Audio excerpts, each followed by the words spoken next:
இயேசு கிறிஸ்துவின் இனிதான நாமத்தில் இன்றைய ஆவிக்குரிய சிந்தனைக்கு உங்களை அன்புடன் வரவேற்கின்றோம்.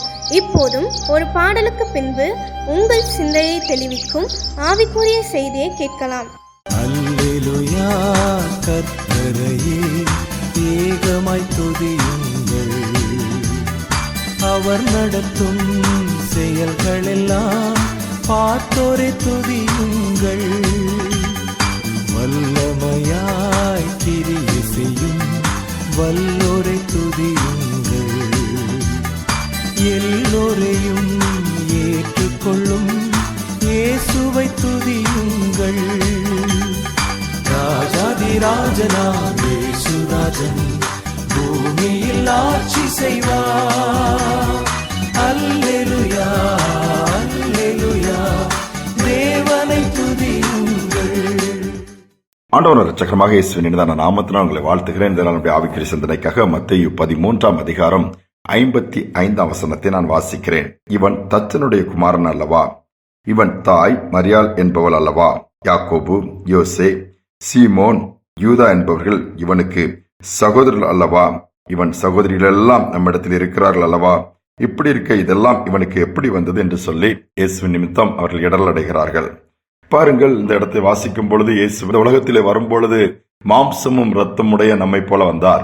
அவருடைய குடும்பத்தை பார்த்து, அவருடைய சூழ்நிலை பார்த்து, அவர் தேவனுடைய குமாரன் என்று சொல்லி ஜனங்களால் ஏற்றுக்கொள்ள முடியவில்லை. அற்பமாய் நின்றார்கள், அலட்சியப்படுத்தினார்கள், அவருடைய வார்த்தையை அசட்டை பண்ணினார்கள். அதனால் என்ன விளைவு தெரியுமா? அங்கு அதிகமான அற்புதத்தை அவருடைய ஊரில் அந்த பகுதியிலே செய்ய முடியவில்லை. வேறு இடத்திற்கு போய்விட்டார் என்று வேதம் சொல்கிறது. அநேக நேரம் நம்மை குறித்து அற்பமா எண்ணும் பொழுது, கொஞ்சம் அப்படி மட்டத்தட்டி பேசும் பொழுது, நம்முடைய குடும்பத்தின் சூழ்நிலையெல்லாம் குறித்து விரோதமாய் பேசும் பொழுது, அல்லது கொஞ்சம் மரியாதை குறைவா பேசும்போது நம்ம உடைந்து விடுகிறோம். ஆனால் இயேசுவே அந்த பாதையில் கடந்து போயிருக்கிறார். யோசித்து பாருங்கள். ஆனால் நடந்தது என்ன? இயேசு பலத்த காரியங்களை நடப்பிக்கிறார். அதோடு மட்டுமல்ல, கல்வாரி சிலுவையிலே தன்னையே பலியாய் கொடுத்து அந்த நேரத்தில் பார்க்கும் பொழுது அருகில் 100க்கு அதிபதி சாட்சி கொடுக்கிறான், மெய்யாகவே இவர் தேவனுடைய குமாரன் என்று சொல்லி. எவ்வளவு பெரிய மேன்மையான ஒரு காரியம். அதே போலதான் நாட்கள் வரும் பொழுது இன்றைக்குள்ள சூழ்நிலையை வைத்து மற்றவர்கள் நம்மை அற்பமா எண்ணலாம். ஆனால் வரப்போகிற நாட்களில் தேவன் ஆசீர்வதித்து உயர்த்தும் பொழுது யார் விரோதமாக, யார் அற்பமா பேசினார்களோ அவர்களுக்கு முன்பாகவே நம்மை வாழ்ந்திருக்க பண்ணுவார். அந்த கண்கள் காணும்படியே செய்வார். இதுதான் கர்த்தருடைய கிரியை. நிச்சயமாகவே அப்படி நடக்கும். ஒரு இளம் வயதிலே அந்த குழந்தையுடைய வளர்ச்சியை பார்க்கும் பொழுது உயர்வாக வளர முடியாமல் குள்ளமாக, சரீரங்கள் கொஞ்சம் அந்த மாதிரி வித்தியாசமான ஒரு சரீர அமைப்பு, சரியான படிப்பும் கிடையாது. பேச சொன்னா அவனுடைய உச்சரிப்பும் சரியா இருக்காது. அநேகர் சில பிள்ளைகள் சரியா உச்சரிக்கலன்னா, சில பெரியவங்க அனுப்ப கூட அதை உச்சரிக்க முடியாதனால கொஞ்சம் பரிகாசம் பண்ணுவாங்க, கிண்டல் பண்ணி காமிப்பாங்க. அதை பற்றிலாம் அந்த பையன் கவலைப்படவே இல்லை. ஆனால் அவன் தன்னுடைய காரியத்தை செய்து கொண்டே இருந்தான். அவன் பாட்டு வளர்ந்து வந்தான். ஒரு நாள் ஆண்டவருடைய கரம் அவனை பிடித்தது, அவனுடைய வல்லமை அவனை தொட்டது, வாழ்க்கை மாறிச்சது, பயன்படுத்த ஆரம்பித்தார். தேவன் அவனை பயன்படுத்தும் போது கூட இந்த வார்த்தைகளிலே கிராமர் மிஸ்டேக் நிறையவே இருக்குமாம். சிலர் அதை பரிகாசம் பண்ணுவார்களாம். ஆனா அவர் அதை பரிகாசம் பண்ணுவதை பார்த்து கவலைப்பட மாட்டாராம், கோபப்பட மாட்டாராம், எரிச்சல் பட மாட்டாராம். மாறாக என்ன சொல்லுவார்? நான் என்ன சொல்ல வருகிறேன் என்பது உங்களுக்கு புரிந்தது அல்லவா, அது எனக்கு போதும் என்று சொல்லுவாராம். பாருங்கள், நடந்ததுன்னா வல்லமையாய் ஆண்டவர் பயன்படுத்த ஆரம்பித்தார்.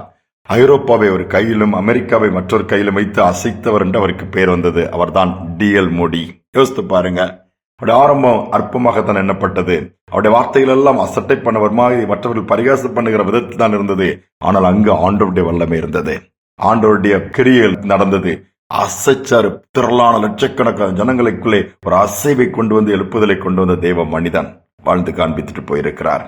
இன்னைக்கு ஒருவேளை அநேகர் பேச பயப்படுவாங்க, அநேகர் பாட பயப்படுவாங்க, அநேகர் ஐயோ எனக்கு வார்த்தை வராது, எனக்கு பேச தெரியாது, எனக்கு எப்படி சொல்லணும்னு தெரியாது. ஆண்டவர் நாம மகிமைக்காக நீங்க செய்து பாருங்க.